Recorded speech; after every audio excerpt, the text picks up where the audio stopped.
Hey everyone, welcome back to the channel. My name is Daddy Chess and welcome back to Spooktober Day 23rd. Today's discussion will be talking about exorcism.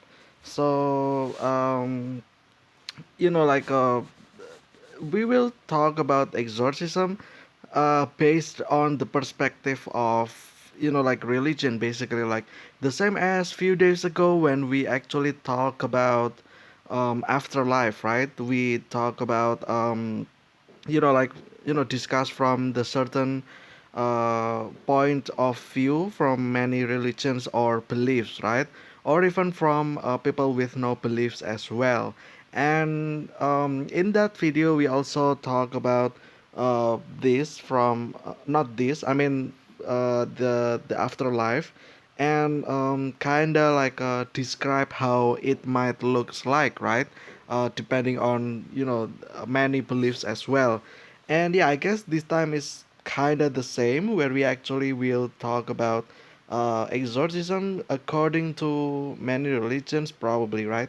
So, but first, let's actually take a look at the meaning, or like what it means first. Um, Exorcism from Greek, okay, exorkismos, binding by oath, is the religious or spiritual practice of evicting demons, jinns, or other spiritual entities from a person or an area that is believed to be possessed. Okay, so it can be person, it can be area as well, and it's basically an eviction, right? Like like I don't know what do you call that, like removing, right?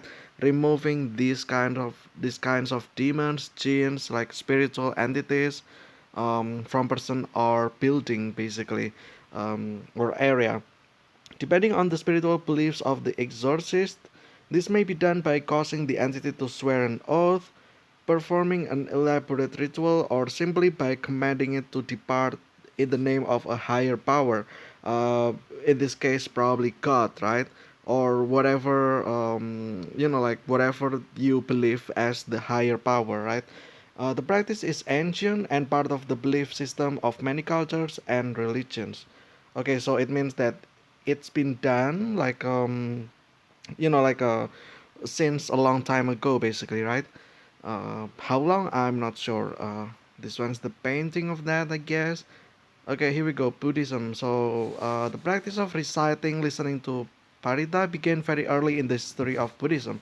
So, in the very early, it means that will be very long time ago, right? It is a Buddhist practice of reciting certain verses and scriptures from Pali canon in order to ward off misfortune or danger. Okay, so to ward off, right? The belief in the effective spiritual power to heal, protect of the Sakakirya, or as asseveration of something quite true, is an aspect of the work ascribed to the Parita. Several scriptures in the Parita, like Metta Sutta, Dajaka Sutta, or Ratana Sutta, can be recited for exorcism purposes, and Atanatiya Sutta is regarded as particularly effective. Also, I don't know how to pronounce any of these, so I'm just kinda try to pronounce it with my own pronunciation as well as English pronunciation as well, right? So, like if it's not pronounced correctly, then I'm sorry, but you know, um, you know what I mean, right? Like basically what I mean is these words over here, and without disregarding or being offensive to the original source of this, right? Okay, Sinhalese Buddhism. In Sri Lanka, Sinhala Buddhists invoke the protection of the Buddha as well as the deity Sunyam to control and disperse dangerous supernatural forces in a ritual known as the Yakto Fil. Okay, so they invoke protection, right? Protection of the Buddha, right? Um, as well as deity Sunyam. I don't know what that is. I guess that's like, I guess like deity that uh, give you protection. I guess I'm not sure, right? Okay, I'm not. I'm just guessing, right? I'm not claiming anything, right? So like whatever. Tibetan Buddhism. The ritual of the exorcising ghost day is part of Tibetan tradition. The Tibetan religious ceremony Kutor, literally offering of the 29th, is held on the 29th of the 12th Tibetan month, with its focus on driving out all negativity, including evil spirits and misfortunes of the past year, and starting the new year in a peaceful and auspicious way. Oh, actually, this one, um, I think this one's kind of the same as Chinese as well. So basically, this is like their new year, right? Because it's new year, then people kind of pray that the bad things that happened in the previous year, did not get, do not get carried to the next year, right? Which is when they are having that new year, basically, right? So yeah, like drive out all this negative aura, I guess, or the bad aura away, basically. The temples and monasteries throughout Tibet hold grand religious dance ceremonies, with the largest at Potala Palace in Lhasa. Families clean their houses on this day, decorate the rooms, and eat a special noodle soup called kutuk. In the evening, the people carry torches calling out the words of exorcism. So that's like chanting, right? I guess. Um, like I guess you can kind of call it like spell as well, although it's not really, right.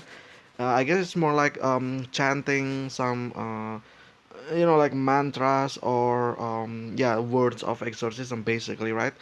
So that's Buddhism. Okay, interesting. um so it's not really about uh possession, I guess. It's just like um like protecting the, like preventing from the bad aura or negative aura to occur, I think, right. Okay, that's interesting. Maybe I'm getting that wrong, but that's what I'm getting. Okay, Christianity, exorcising a mute by Gustav Dorr. Okay. In Christianity, exorcism is the practice of casting out or getting rid of demons. In Christian practice, the person performing the exorcism, known as an exorcist, is often a member of the Christian church or an individual thought to be graced with special powers or skills. The exorcist may use prayers and religious materials such as set formulas, gestures, symbols, icons, amulets, etc. The exorcist often invokes God, Jesus, or several different angels and archangels to intervene with the exorcism. Protestant Christian exorcists most commonly believe the authority given to them by the Father, Son, and Holy Spirit, the Trinity, is the sole source of their ability to cast out demons.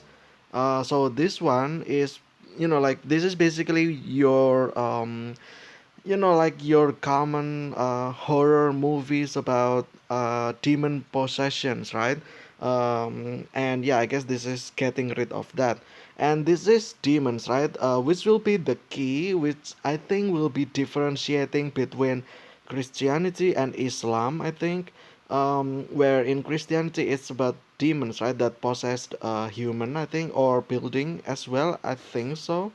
But no, I think in this one it's actually person. Like yeah, like I think in the person, right? Because from the movies, usually they said that it is not the house or the building that is haunted, but it's the person, right? So I guess they are more into the person, right? Like basically getting possessed by demons and then they getting rid of it through exorcism, I think. In general, people considered to be possessed are not regarded as evil in themselves, nor wholly responsible for their action, because possession is considered to be unwilling manipulation by a demon resulting in harm to self or others. Okay, so this is what it's saying is, I think, people consider that, you know these people that got possessed, they do not consent they do not consent that they are doing it, right. So like they are basically under influence of something else, right. In this case, demon. So I think there's also like a movie, I think, The Conjuring, I believe. Like the devil made me do it or something like that, right? Which is basically about a trial, right? Like where a person got possessed by demon, I guess, and then this person then killed people, right? And then like any other real life crimes, it then got prosecuted in the courtroom, right? And then like I think from the perspective of the suspect, I guess, like the lawyer, I guess, which is I think which is the supernatural people. I think I forgot what it's called, right? They said that this is not his doing, right? This is the demons doing it. So technically, it's not his fault. Like it can happen to anyone. It can even happen to the judge as well, right? And then try to murder people, right? So like basically this is the demon, and therefore this person should then be considered as not guilty, right? Because of that, which is actually interesting movie if you ask me. I think I watched it last year, I think 2021, I believe, or 2020 even. I'm not entirely sure, but it's been a while ago, basically. um Requested and performed exorcism began to decline in the United States by the 18th century and occurred rarely until the latter half of the 20th century when the public saw a sharp rise due to the media attention exorcisms were getting. There was a 50% increase in the number of exorcisms performed between the early 60s and 70s. I think this is because of that as well, right? I think what is called again? The Amityville, I think. Amityville horror or something like that. So yeah, Catholicism. Okay, in Catholicism, exorcisms are performed in the name of Jesus Christ. Okay, so this one it is in the name, I guess, of the Trinity, right? The Father, Son, and Holy Spirit. Well, this one is Jesus Christ, I guess. A similar practice is deliverance ministry. The distinction between deliverance ministry and exorcism is that exorcism is conducted by priests given special permission from the Catholic Church, while deliverance ministry is prayer for people who are distressed and wish to heal emotional wounds, including those purportedly caused by evil spirits. Okay, so for this one in the Christianity, I think it is the priest that is. I think it's also mentioned over here, right? Uh, where is it? Uh, um, Most commonly believe the authority given to them, right? Okay, so I guess it's kind of the same. This is from the Catholic Church, right? So you can only conduct exorcism if you gain the permission, right? So there is like some kind of regulation over there.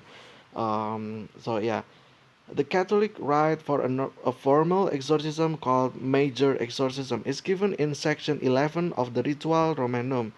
I guess that's like a book, I guess, or Bible or some sort.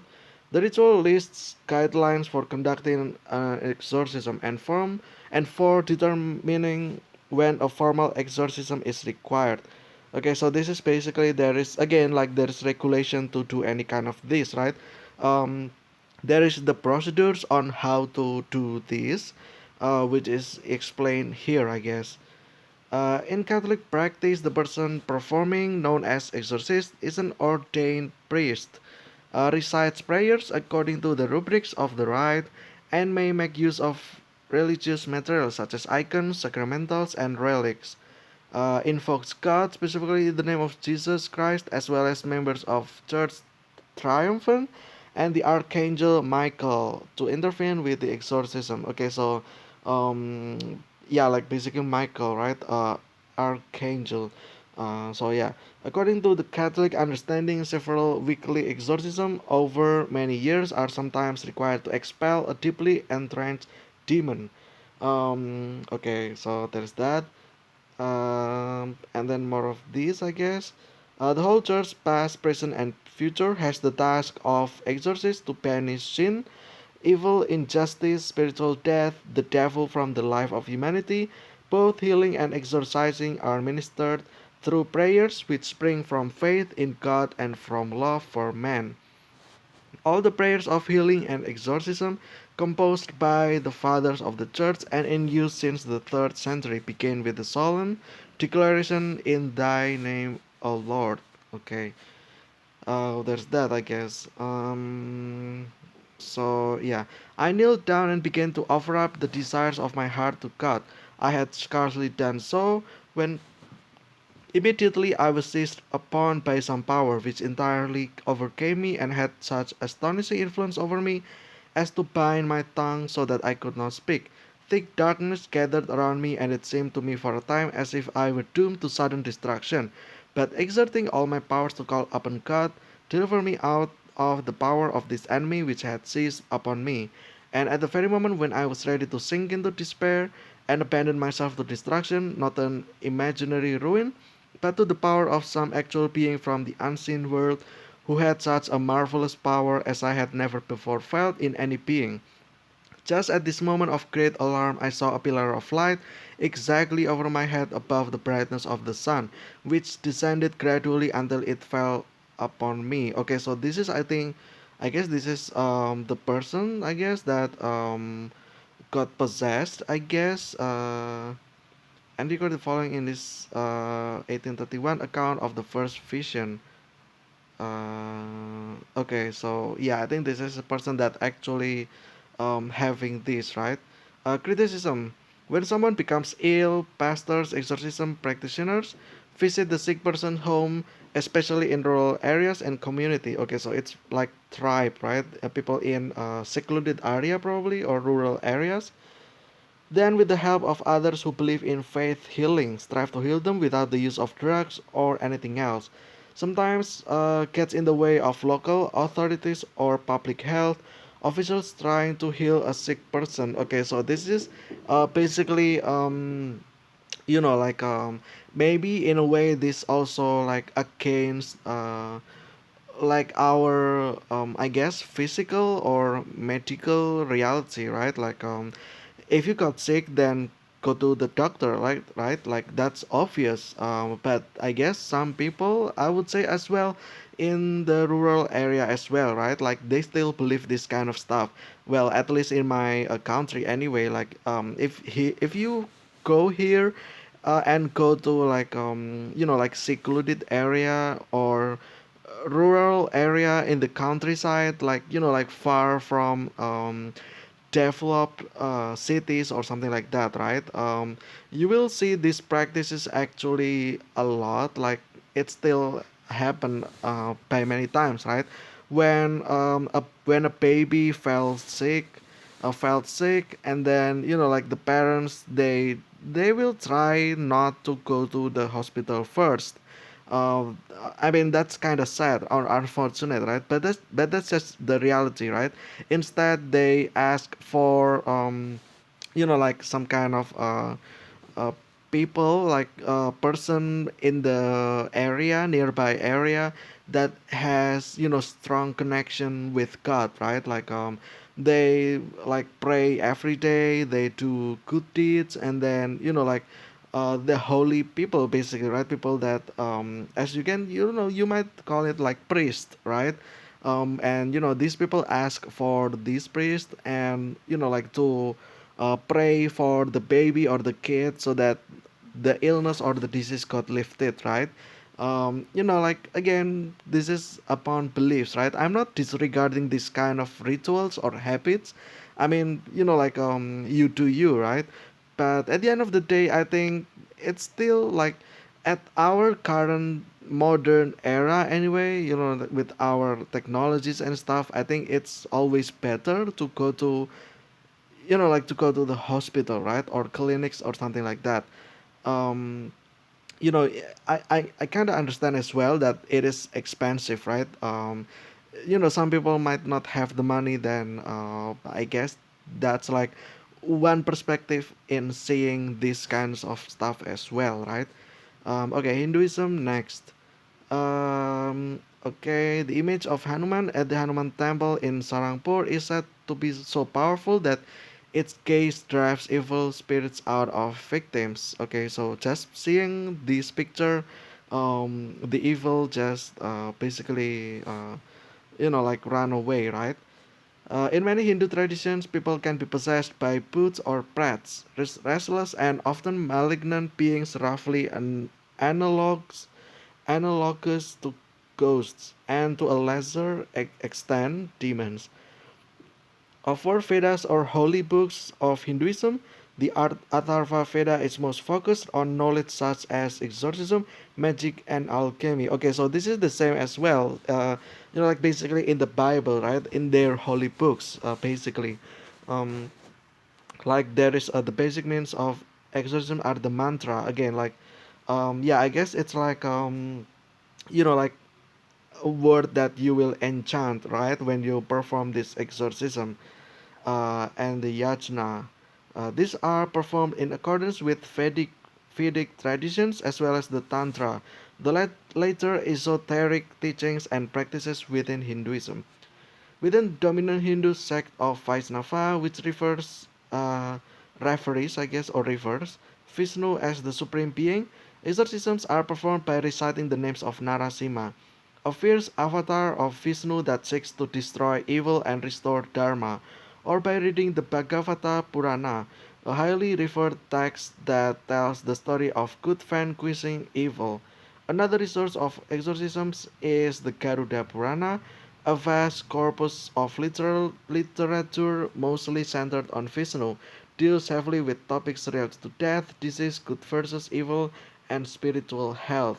Okay, so um, there you go. It's not only for I guess not only for like case of, or like removing like demons. I guess it's more like these ones, right? Topics related to death, disease, good versus evil, and spiritual health, right? Or evil in general, basically. The devotional hymn known as Hanuman Chalisa advises conducting exorcisms by praying to Lord Hanuman, the most devoted follower of Rama, a major Hindu deity. Among some devotees, merely uttering Hanuman's name terrifies evil spirits into leaving the possessed. Some Hindu temples, most notably the Mandipur Balaji or Balahi temple in Rajasthan, host exorcism rituals that invoke incarnations of Hanuman. Okay, so this one, the Lord Hanuman, right? We know from the previous one, which is Jesus Christ. I mean, and then the previous one as well, which is the Trinity, right? And then this one is Hanuman, I guess, which is the most devoted follower of Rama. I guess Rama is, yeah, like a major Hindu deity, right? Or maybe this one refers to Hanuman or the Rama. I'm not entirely sure, right? But there you go. That's in Hinduism, right? Yeah. Okay. So evil spirits, right? Also, yeah. Like this one, ghosts or demons as well, I guess. Okay. Now in Islam, terms of exorcism practices include tard or daf, al shaitan al jinn, expulsion of the demon or the spirit, treatment curing the possessed, but also enchantment is used to exorcise various spirits. Okay, so this one is called spirits, right? Because I don't think it's actually demons. Like like there are many unseen in the Islamic belief, I think there are many unseen creatures, I guess, right? There is jinn, there is spirits, I guess, and then there is demon, right? Or Satan in this case, and Satan as well. Even demon and Satan is kinda like differentiate. So basically there is human, and then I would say below that there is jinn, right? And then jinn is also divided into two, just like human. There are good human and then bad human, right? Good and evil, basically. And then jinns as well. There is good jinn, and then there is evil jinns. And then after that, below that, there is Satan, I guess. Um, and like the lowest, I guess, there is demon, right? Which is the most evil creature. Yeah, I guess there's that. And then I think in Islam as well, like I don't think it's demon and Satan that possess people. I believe it's actually genes. The a little bit above that, right? Which is uh, the just under human level, I guess. Which is the bad genes as well. It's not really Satan or demon, I guess. The main purpose of Satan and demon is to distract human from the good path, right? And then like drives off them to the bad path. I mean, however, I don't think they actually possess human. Like they just like whispering bad stuff in their head, right? Um, and then people do bad stuff. Basically, that's because of Satan. But they never really possess humans. So at the end of the day, it's the human that makes the choice, right? Therefore, they are basically consent to whatever they are doing. Which is not the genes or the Satan. I mean the Satan or the demon, right? Well, the genes, I think the one that possessed is actually the bad genes. And actually, let's take a look here, before I'm starting to assuming stuff.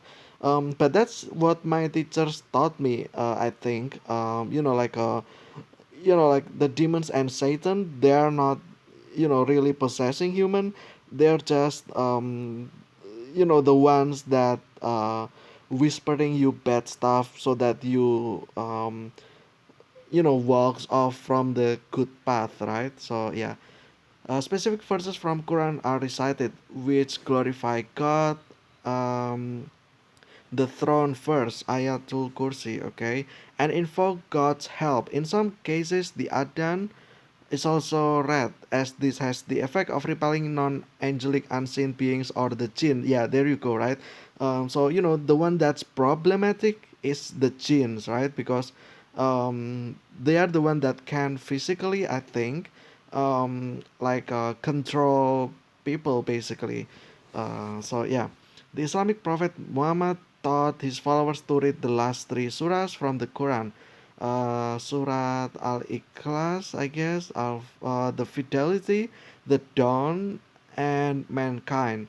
Hadith reporting Muhammad but also Jesus performing exorcism rites serve as example and permissibility for exorcism rites. Islamic exorcism might consist of the treated person lying down while a sheikh, I guess, places a hand on a patient's head and recites verses from the Quran, but this is not mandatory. The drinking or sprinkling of holy water, water from the Zamzam well, may also take place along with applying of clean non-alcohol based perfumes called itar. According to a study by divided into three stages, removing any distraction, haram distractions such as music instruments and golden jewelry. Okay, so there will be no music instruments and golden jewelry. Okay, all pictures in the room that it is believed would allow angels to enter are removed. Um, okay, the healer then tells the client and the family that everything happens by God's will and that he is merely a mediator. Also mentioning that other forms of healing, such as by sorcery, are not acceptable to Islam. Okay, so like basically they are telling that everything that will happen or that happens, it is by God, and they're just the mediator, right? And they are not using any kind of sorcery because it is I would say prohibited, I would say, because it's not acceptable, right? And then second, the healer determines if the client is possessed or not and tries to enter a dialogue with the spirit. The healer might ask the spirit about type, okay, ghost, genie, jinn, devils, demons, religion, sex, or reasons for possession. Okay, he also asks the client, not the spirit, about dreams and feelings involved in the dream. After that, the healer cleans himself the room and asks the people in the room to do the same. Uh, okay, so here they are still awake, I guess. People that will get um yeah, I guess dreams and feelings involved in the dream. Okay, the actual exorcism begins by reciting Quranic verses, and okay, depending on the type of spirit. Other treatments include using honey and water as a purification ritual to clean the soul of body from sins. Well, I guess I was wrong then. The devils and demons apparently is still here as well, I guess. The spirit about type, right? I guess. But yeah, but still, I think in my belief anyway, like the one that's possessing people is specifically jinn. Like yeah, ghosts doesn't really exist. I would say it's actually jinn. Like soul. I guess like if you die, then your soul is no longer here. Instead, there will be jinn. So like we don't really believe in ghosts, but we do believe in jinns, basically, like spirits. If you don't know what this means, it's just spirits, basically, like wandering spirits, right? Okay, so that's Islam. Okay, that's the procedure, I guess, over here. Yeah. Judaism. Josephus reports exorcism performed by administering poisonous root extracts and others by making sacrifices. Okay, so it's sacrifices. Does it mean like like some kind of animal sacrifice or blood sacrifice or what? I'm not entirely sure. Maybe this one, right, which is the plants. In more recent times, okay, deals extensively with exorcism, his experience with possessed people and other subjects of Jewish thought. The book is written in Hebrew and was translated into English. Okay, performed by a rabbi, I guess, who mastered Kabbalah. Also present is a minyan, who gather a group of 10 adult males who gather in a circle around the possessed person. The group recites Psalm 91 3 times, and then the rabbi blows a ram's horn. Okay, interesting. The shofar is blown in certain way with various notes and tones, in effect to shatter the body so that the possessing force will be shaken loose. After it has been shaken loose, the rabbi begins to communicate with it and ask it questions, such as why it is possessing the body of the possessed. The minyan may pray for it and perform a ceremony for it in order to enable it to feel safe and so that it can leave the person's body. Okay, so basically what this does is making that the body, I guess, like it basically will affect the body to be like like I guess I would say like if you have like rodent manifestation, right? What you do is you burn the not burn the house. I mean like burn their nest, right? Like do a cleaning to the nest basically, right? So I guess that's what this does to the person. They affect the body, right? So that the body becomes unfit or uncomfortable for the demons or whatever that possessed to feel uncomfortable again, like to stay in the body, right? So it lives basically. I guess interesting in a way, right? Um, you make the host, I guess, the vessel become uncomfortable for this, uh, to get possessed, right? Okay, that's that. Taoism or Chinese folk religion. Okay, in Taoism, exorcisms are performed because an individual has been possessed by an evil spirit for one of two reasons. The individual has disturbed a ghost regardless of intent, and the ghost now seeks revenge. Oh, that's actually very bad, right? Like like you don't want to do that.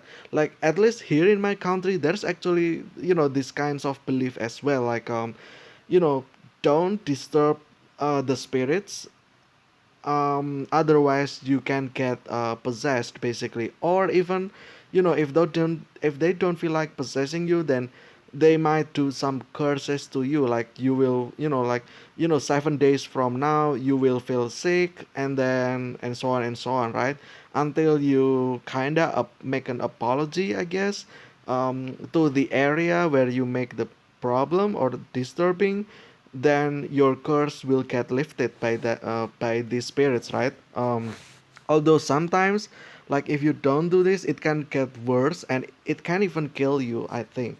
At least that's what people here believe. Like, don't mess with the spirits if you don't want to get in trouble, basically, right? Like, just respect the surrounding, right? The fact that we don't really live alone. There's also another realm that exists at the same place as our reality, right?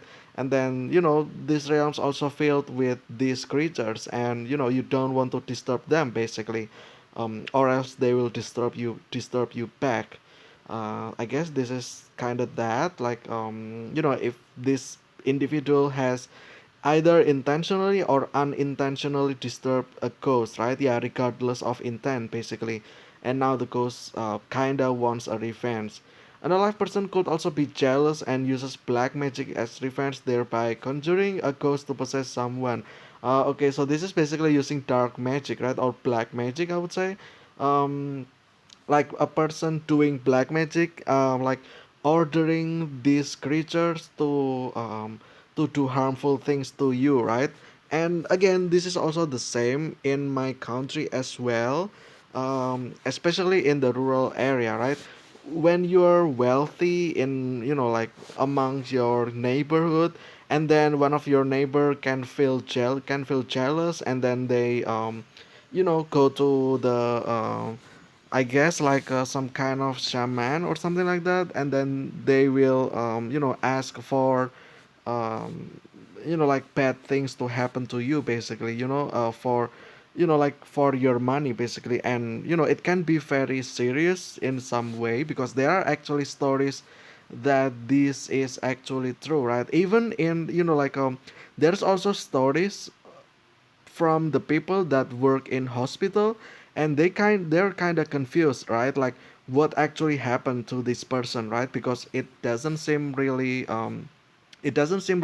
right? Like, it cannot be explained. Like, they are confused, and like they thought, oh, this must have been black magic, right? And then all they can do is basically do stuff that, like textual stuff, hospital stuff, right? Like, if you're getting injured by this, then this is the medication, right? If you got disease A, then the medicines, like medicines A, basically, right? And then if you have disease B, then the medicine is medicine B, like specific, right? But this kind of stuff can't really be explained, right? So yeah, there you go.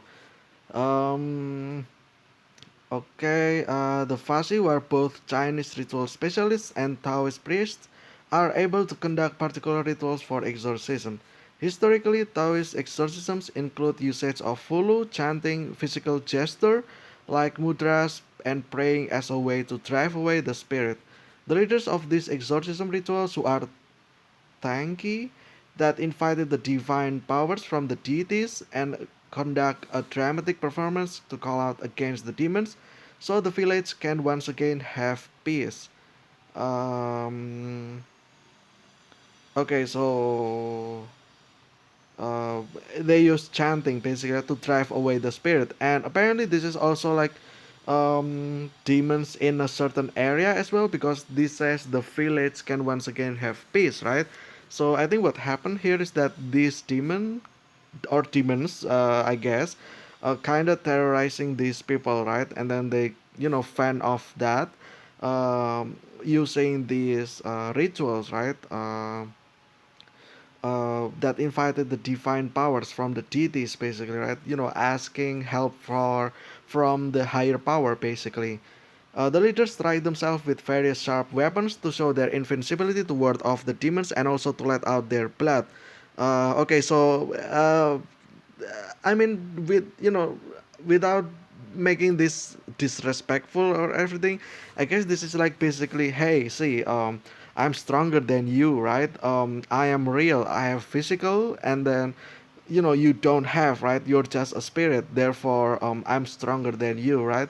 So like, I guess this then will be this will make the demons shaking in their boots, basically, right? Like, Oh shoot, you're right. You're stronger. Sorry, mate. I will just leave. Then maybe that's what they thought. I don't know. Simplified, right? This form of blood is considered to be sacred and powerful. So after the rituals, the blood is bloated with talismans and placed on the door of houses as an act of spiritual protection against evil spirits.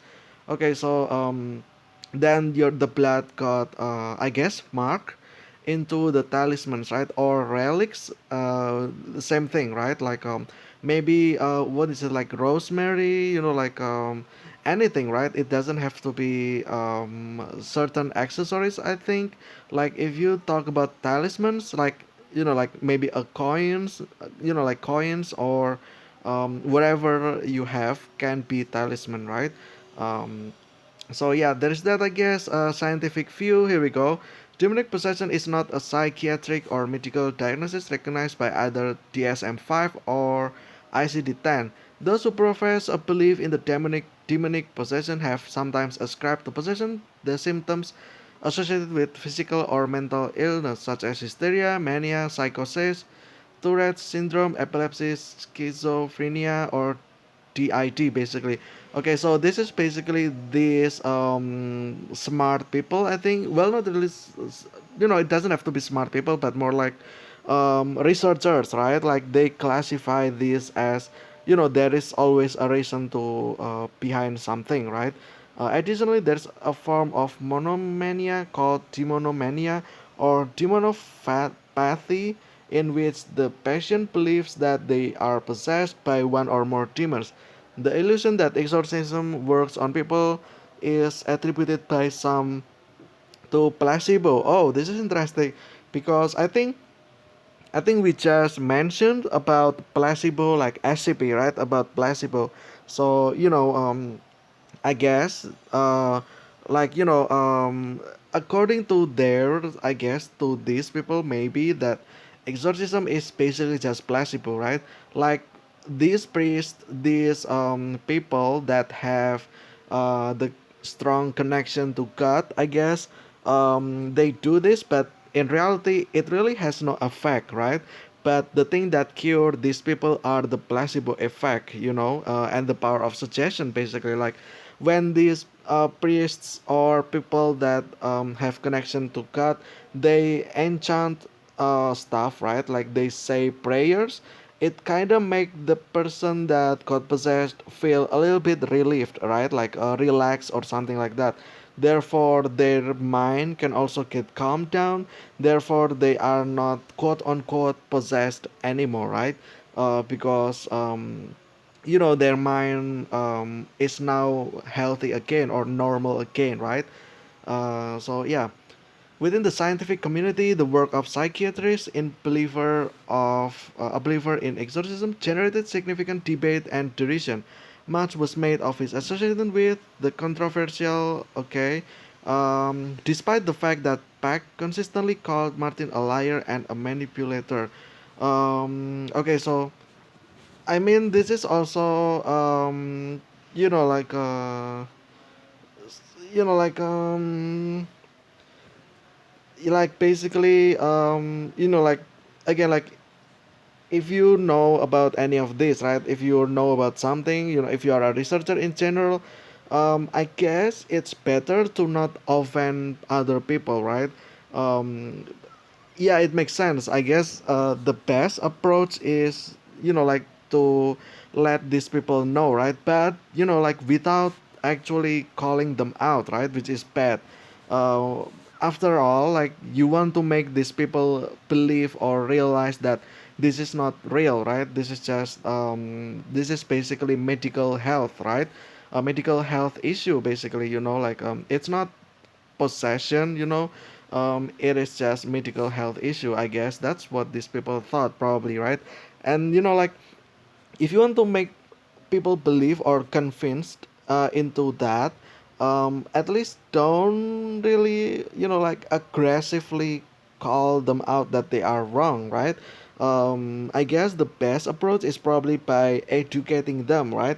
Yeah, I guess it's all about how to deliver stuff, right? To other people, I guess.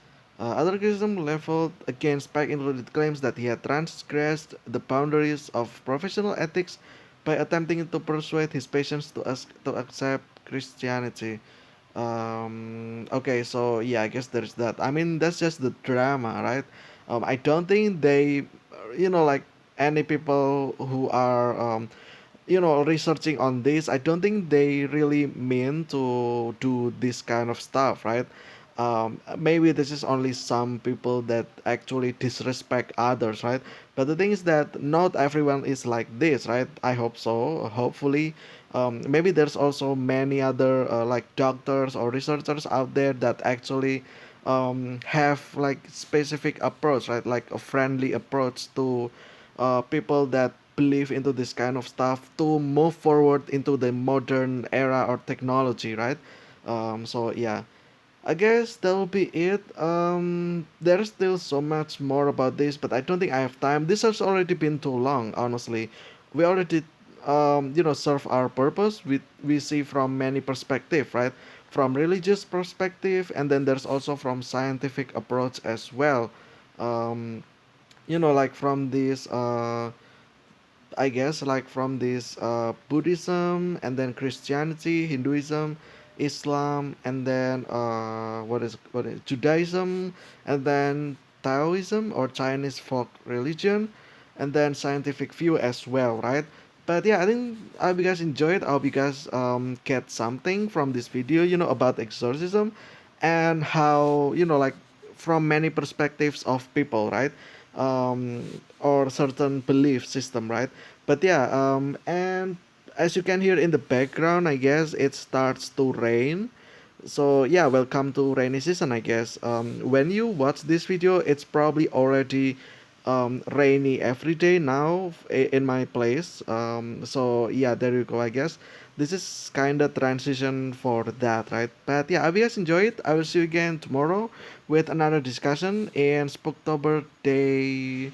What is it again? Day 24th, I think, right? But yeah, until then, stay safe, stay healthy. Don't get yourself possessed by demons. Do not disrespect other creatures that may or may not exist in other realm, but in the same place as us, right? But yeah, until then, thank you guys for watching. I'll see you again tomorrow with another discussion. Stay safe, stay healthy. I will see you again very, very soon, and see ya.